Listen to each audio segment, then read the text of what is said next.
Opuntia are a highly variable group of cactus. Some have big fleshy pads, some small, but a lot of them have spines and they've all got these fine hairs called glochids. People often call them prickly pear, but there's at least a dozen to 20 species in the northern and York region, and they have some really key biological differences.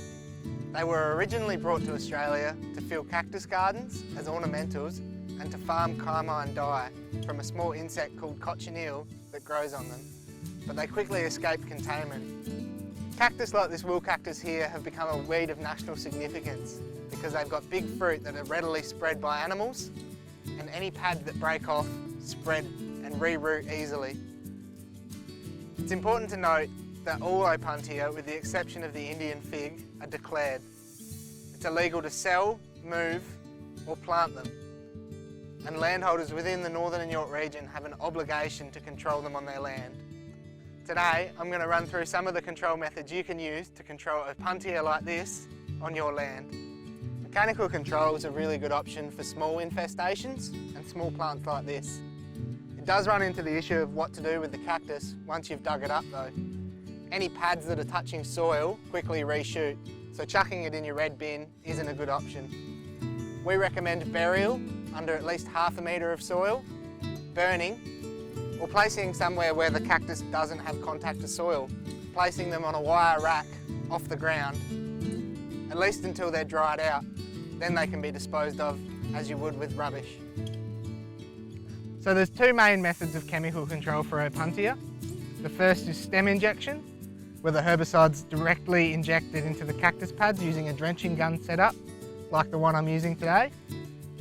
This is suitable for species with large, fleshy pads, but it can be really labour intensive for low growing cactus with lots of small, thin pads. The number of pads that you need to inject depends on the herbicide being used, but most of the time it's best to get at least half of them.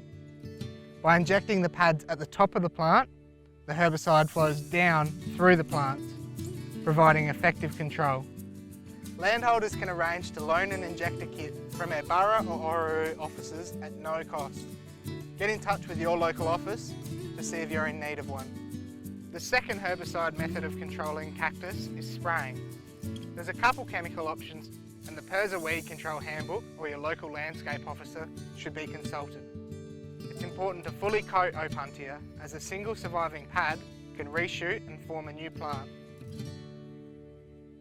Biocontrol is the final tool in our toolkit for controlling Opuntia within the northern and York region. We've got nursery sites across the region covering a range of cactus, around 11 species. There's a dedicated nursery in a glasshouse at Orroroo where we farm these little white bugs known as cochineal, and some of them do a really good job of controlling cactus. If you'd like to know if we've got a cochineal to suit your cactus, get in contact with your local office or through our website. As I mentioned earlier, all Opuntia except for Ficus indica are declared. If you'd like help determining which Opuntia you've got, get in contact with your local landscape office.